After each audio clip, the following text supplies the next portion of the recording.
Okay, good morning people. We are discussing about the polity section जो हमारा static quiz का हम insight का डिस्कस कर रहे हैं। Let discuss the first question today.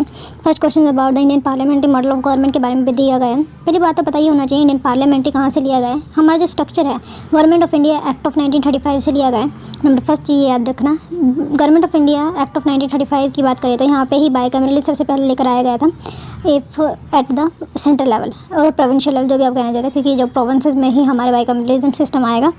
And okay, बात करते हैं, लेकिन ये सबसे ज़्यादा हमारा मॉडल्ड है। मॉडल की बात की गई तो पहला जो एग्जेक्टिव रिस्पॉन्सिबल है to the constitution ideals, number first में ये दे रखा है। सेकंड जो है जुडिशियल कंट्रोल करता है एग्जेक्टिव का। नंबर थर्ड एग्जेक्टिव रिस्पॉन्सिबल है टू द लेजिस्लेचर, या फिर लेजिस्लेचर कंट्रोल करता है जुडिशियल। तो यहाँ पे सही की बात करते हैं, सी यहाँ पे सही है, एग्जेक्टिव रिस्पॉन्सिबल है टू द लेजिस्लेचर। यही एक अच्छी एक्सप्लेनेशन है हमारे कंट्री की, जो हमारे यहाँ से लेजिस्लेचर चुन के जाते हैं, जो भी MP चुनते हैं उसी में से एग्जेक्टिव को बाहर निकाला जाता है एंड वो परफॉर्म करते हैं। Why given so much time, like 5 year हम देते हैं, तो जितनी भी पॉलिसी बनाते हैं तो उसको इंप्लीमेंट किया जा सके और हमारा जो इलेक्शन का खर्चा बच सके। ये हमारा मेन एम होता है कि 5 साल का टाइम पीरियड रखा जाता है इलेक्शन के लिए।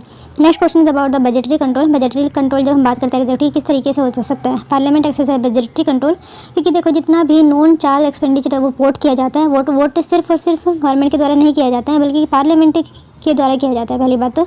सेकंड ये है कि पॉलिसी कट मोशन है, पॉलिसी कट मोशन है एंड इकोनॉमी कट है। Number third one more cut is there anyway, but फिर भी आपको बताना है। और कुछ कमेटीज़ हैं जो हेल्प करती है पार्लियामेंट का कंट्रोल होने में, budgetary on the adjective initiative.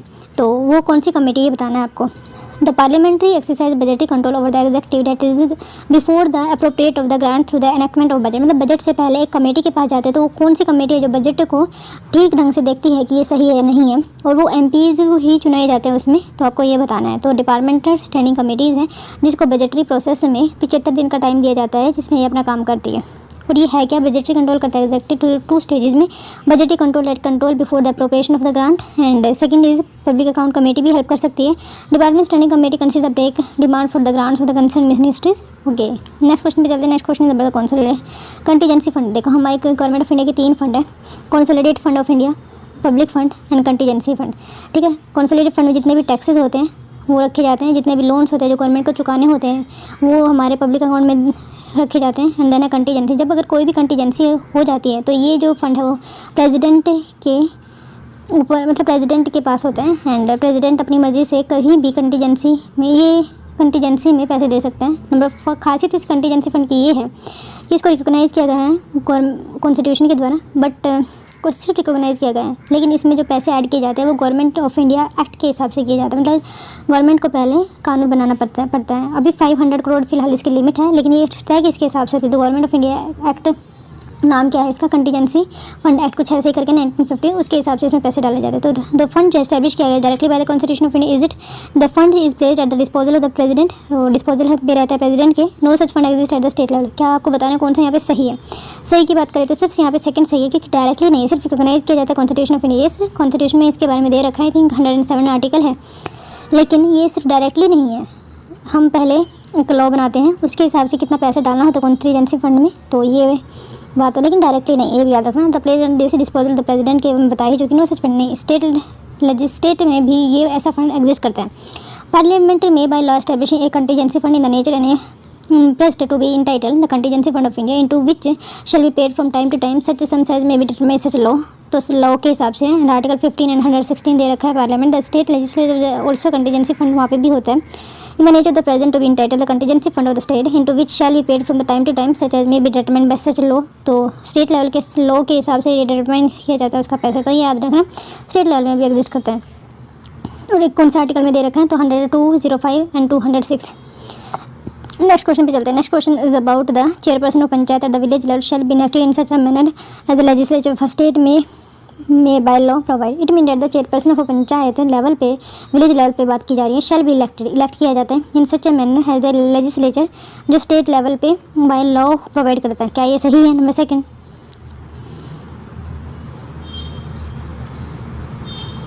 कहने का मतलब ये जिस तरीके से लेजिस्लेचर के इलेक्शन होते हैं उसी तरीके से पंचायत के चेयरपर्सन के भी इलेक्शन होते हैं। क्या ये सही है।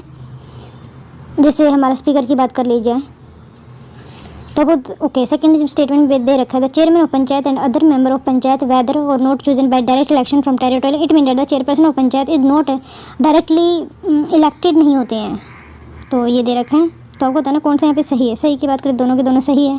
चेयरपर्सन जिस तरीके से सेंट्रल लेवल पे होता है वहीं पंचायत लेवल पे बिल्कुल ही सेम डिक्टो कॉपी की गई है at the panchayat level. Panchayat at the village shall be elected in such a manner the legislature stage made by law provided. Panchayat at the intermediate level. Next question पे चलते हैं। Ideals of liberty equity and fraternity in Indian constitution have been borrowed from French constitution से सभी जानते हैं। तो next question पे चलते हैं। The act of created for the first time E government of India having authority over the entire territorial area possessed by the British in India.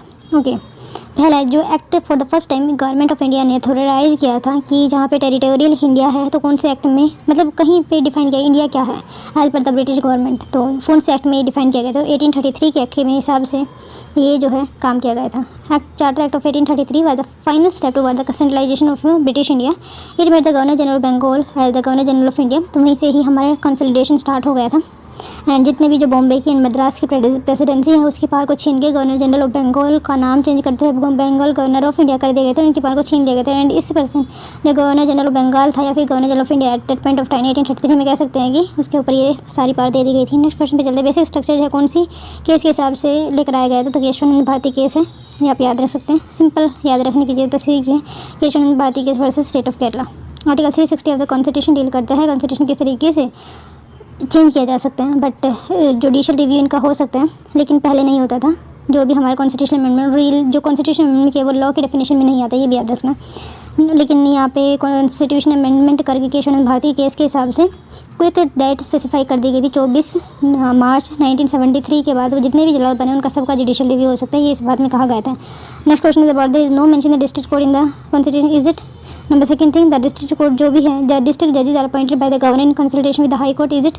A person to be eligible for appointment as a district जज must be officer in judicial review of the union और state. तो अपने कौन से यहाँ पे सही, तो first and third are incorrect and second is correct. The district जज आज मतलब ये गलत है, there is no mention, yes ये इनका मेंशन है। पहली बात तो इनकरेक्ट पूछे तो 1 एंड 3 इनकरेक्ट है, बाकी सेकंड सही है क्योंकि डिस्ट्रिक्ट जज जो है कॉन्स्टिट्यूशन में दे रखा है। A person to be eligible for appointment district जज must be officer in judicial, नहीं ऐसा नहीं है, कोई भी हो सकता है। देखो गवर्नर की प्लेजर के ऊपर डिपेंड है, उनकी आइज़ में जो है वो एक क्वालिफाइड पर्सन होना चाहिए कि वो जो है डिस्ट्रिक्ट जज का जज बनने के लायक हो, ठीक है। डिस्ट्रिक्ट जज are appointed by the governor, ये सी गवर्नर के द्वारा अपॉइंट किए जाते हैं with the consultation with the high court, और ये आर्टिकल में भी लिखा गया। Next question is about the collective privilege जो हमारे पार्लियामेंट है उनको दिए गए। कलेक्टिव प्रिविलेज क्यों दिए गए, ताकि वो अपने अच्छे से काम कर सके। डेट्स वाई द पार्लियामेंट ने कलेक्टिव प्रिविलेज दे रखे हैं। Prohibition of courts into inquiry into the proceeding of high court of its committee, it mean the prohibition of a court मतलब क्या है कि जो कोर्ट है वो डिस्कस नहीं कर सकता है क्या क्या कमिटीज़ में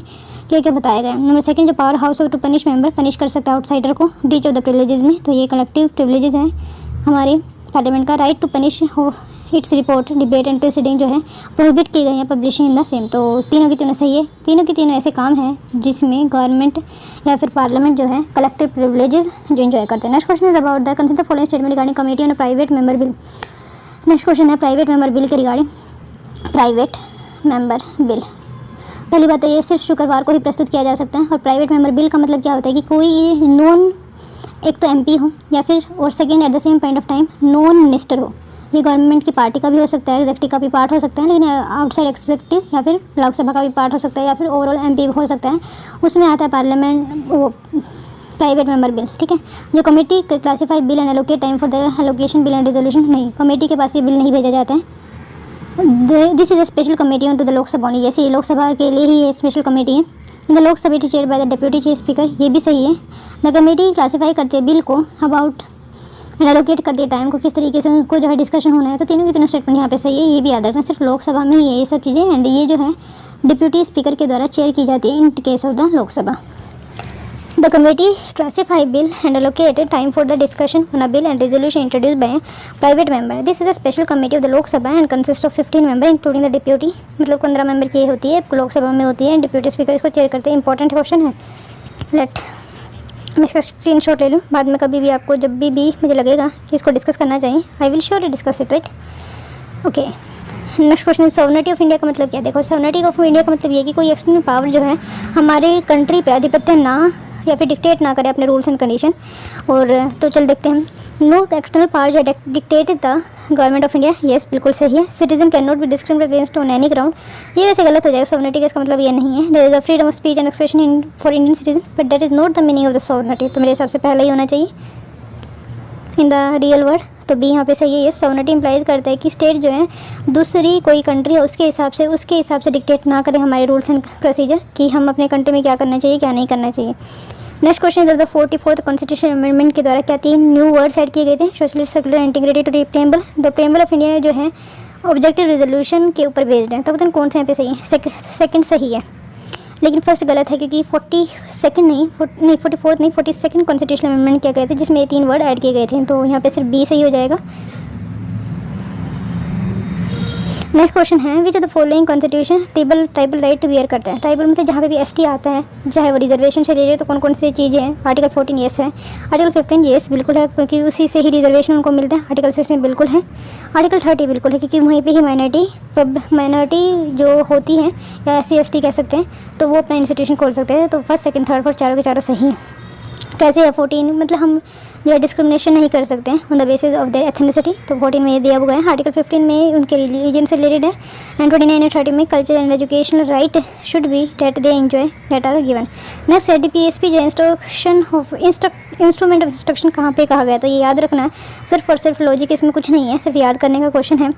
तो ये कब कहा गया था? तो गवर्नमेंट ऑफ इंडिया 1985 के एक्ट के हिसाब से लेकर गया था। Doctor Bhimrao Ambedkar had said the directive principle are like the instrument of instruction which are issued the Governor General and to the Governor of the Colonies of India by the government under the Government of India Act of 1935. What is called DPSP is another name for the instrument of instruction. The only difference is that there is instruction to the legislature. Okay, next question is about the public account committee. क्या ये जो है committee setup की गई थी 1911 में the provision of the government of India act of 99।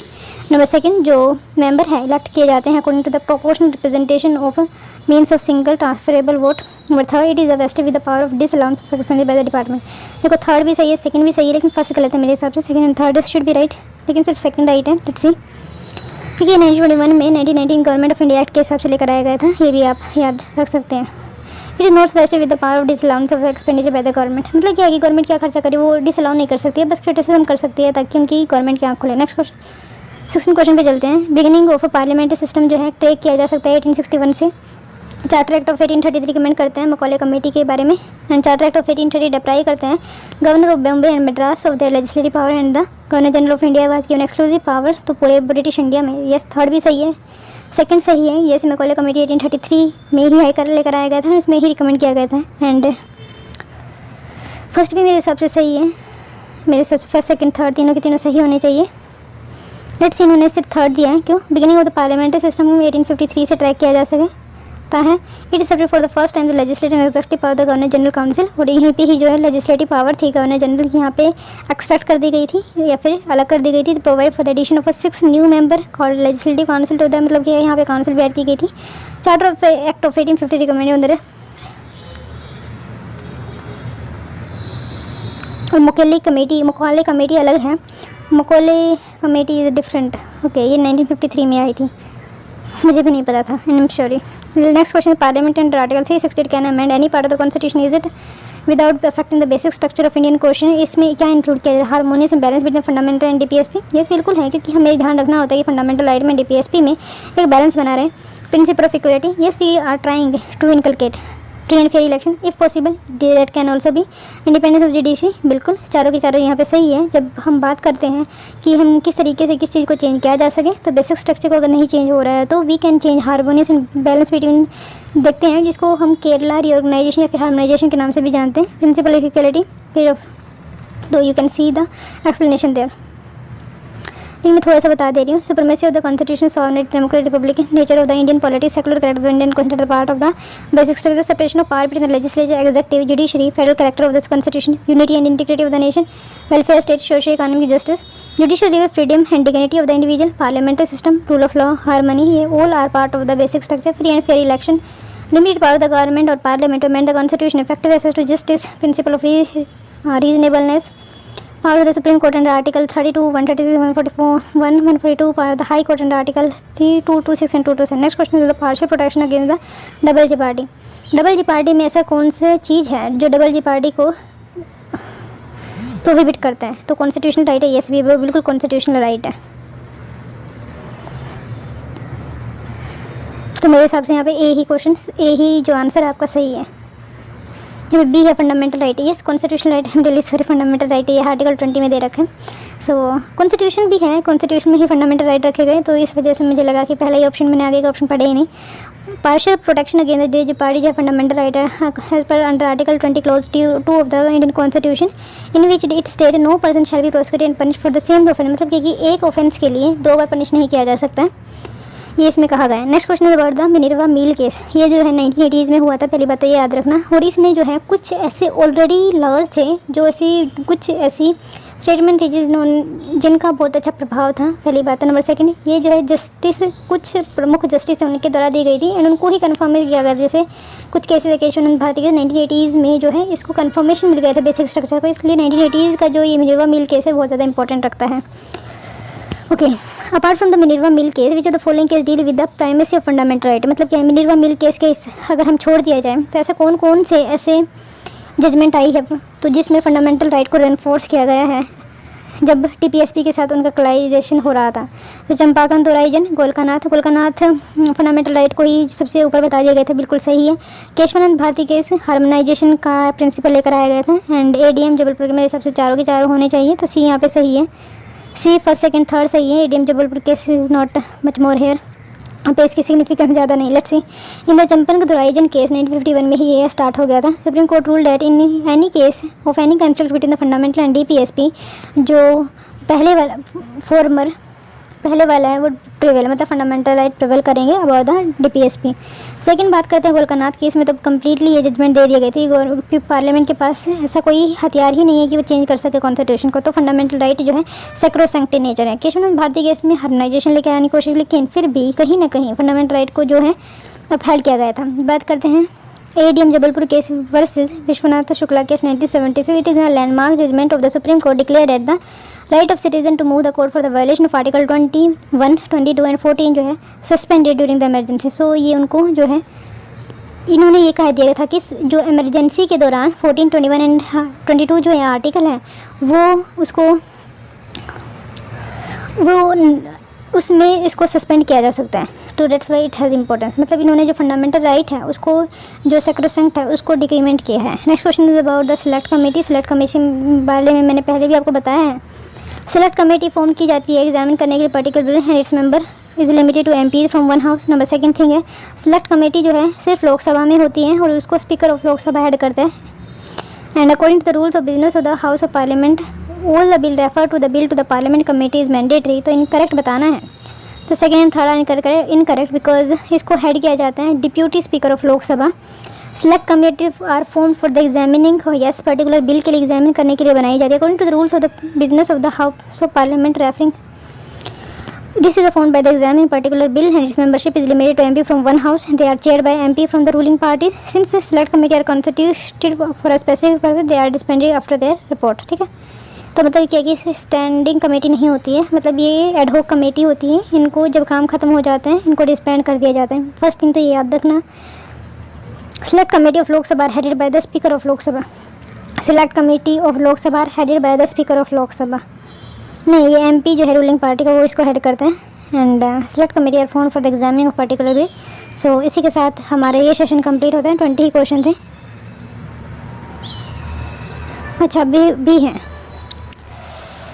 Okay, next question है preamble के बारे में। क्या 44th कॉन्स्टिट्यूशन अमेंडमेंट के साथ 3 न्यू वर्ड्स ऐड किए गए थे? मैं ऑलरेडी आपको बताया जा सकता, तो फर्स्ट गलत है, तो बी नहीं होगा, डी नहीं होगा। सेकंड थर्ड सेकंड ऑलरेडी सही है। इन केशवानंद भारती केस में सुप्रीम कोर्ट ने प्रियम्बल ऑफ द कॉन्स्टिट्यूशन को अपहेल्ड किया था, तो ये सही है। Second third is the correct answer, A यहाँ पे सही आंसर हो जाएगा। You can see the explanation. Next question is about the union territory of India के बारे में। According to the constitution territory of India include which of the following category. Territory में जो भी हमारा टेरिटरी है, पहली बात तो जो हमारी स्टेट है, जितना भी हमारा वाटर है वो ये यूनियन टेरिटरी का पार्ट है। बस ये territory union territory of the state बिल्कुल है। टेरिटरी डेट में भी acquired by government of India at any point पर, ये भी है। अगर हम एक्वायर करते हैं तो ये भी पार्ट है, तो तीनों की तो नहीं। ये कहाँ पे दिए, तो आर्टिकल 1 में दे रखे। Next question is about the article 1 of our constitution India that is Bharat shall be a union of state. ये डिक्लेरेशन सिग्निफाई क्या करता है कि हमारा कहीं ना कहीं क्वासी फेडरल स्ट्रक्चर है, जहाँ पे ज़्यादा पावर हमें यूनियन को दे रखी है, थोड़ी सी पावर हमने फेडरल कैरेक्टर को मेंटेन करते हुए स्टेट को भी दे रखी है। एंड सुप्रीम कोर्ट का क्या स्टांस है कि जितनी भी पावर है that should be maintain, that is the wording of the supreme court here. Okay, that the union of India has resulted out of the, नहीं एग्रीमेंट नहीं हुआ था स्टेट के बीच में, बल्कि हमारा खुद का एक पहले ही इंडिया बना हुआ था, तो उसको हमने अलग अलग पार्ट में डिवाइड कर दिया जिसको हमने स्टेट कहा है।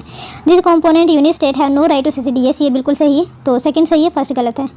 इनकरेक्ट पूछा है तो फर्स्ट सही है इस इनकरेक्ट के हिसाब से। वैसे जो अगर रियल में बात करें तो सेकंड सही है। ये आर्टिकल 1 डिफाइन करते हैं कि and according to Bhimrao Ambedkar, union of states has been preferred because the federation of a state for two reasons. For the first reason is the Indian federation is not the resultant of an agreement between the state just like American or the Australian. And second reason यह था कि हम कोई भी state ससीड ना करें, जो हमारा पार्ट है that should not be seceded. Next question is about the NALSA के बारे में। NALSA national legal services authority constitute की गई है लीगल सर्विसेज के हिसाब से।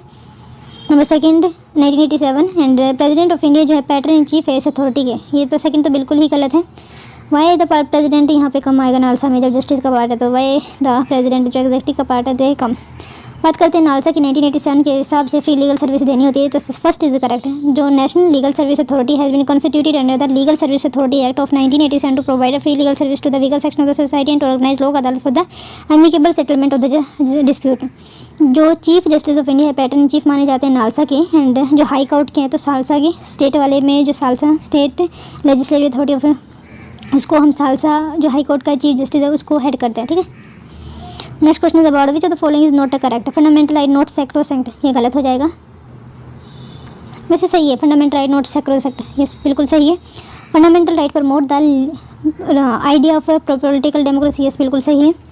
6 ऑफ गारंटीड आर्टिकल 90, मतलब 19 आर्टिकल के हिसाब से 6 अंडर सम क्लोजेज हैं। Can be suspended when the emergency is declared on the ground of external aggression and armed rebellion, yes ये भी सही है। Law made to enforce, okay third is wrong because just law made to enforce the fundamental can be read only by the parliament, मतलब क्या कि laws made to enforce fundamental सिर्फ और सिर्फ पार्लियामेंट के पास power, not by the state, ये बिल्कुल सही है। तो फिर यहाँ पे सेकंड से इज गलत बिकॉज अगर आर्टिकल 19 जो है उसका पूरा का पूरा कंप्लीट नहीं होता, सिर्फ आर्टिकल 21 जब इमरजेंसी लगाई जाती है तो आर्टिकल 21 एंड 22 इज़ द सिर्फ ऐसे 2 आर्टिकल हैं जिसको जो है सस्पेंड नहीं किया जाता, अदरवाइज हर एक आर्टिकल को सस्पेंड किया जा सकता है। लेकिन article the 8 The 6th right under the Article 19 of the Indian Constitution can be suspended only when emergency is declared on the ground of a war or external aggression and not on the ground of the armed rebellion. Armed rebellion के हिसाब से जो internal emergency जिसको हम कहते हैं उसके हिसाब से आर्टिकल 19 जो है उसको सस्पेंड नहीं किया जा सकता, लेकिन एक्सटर्नल एग्रेशन अगर होता है उसके हिसाब से किया जा सकता है। इसी के साथ हमारे ये सेशन कंप्लीट होते हैं। Hope you like the video, thank you.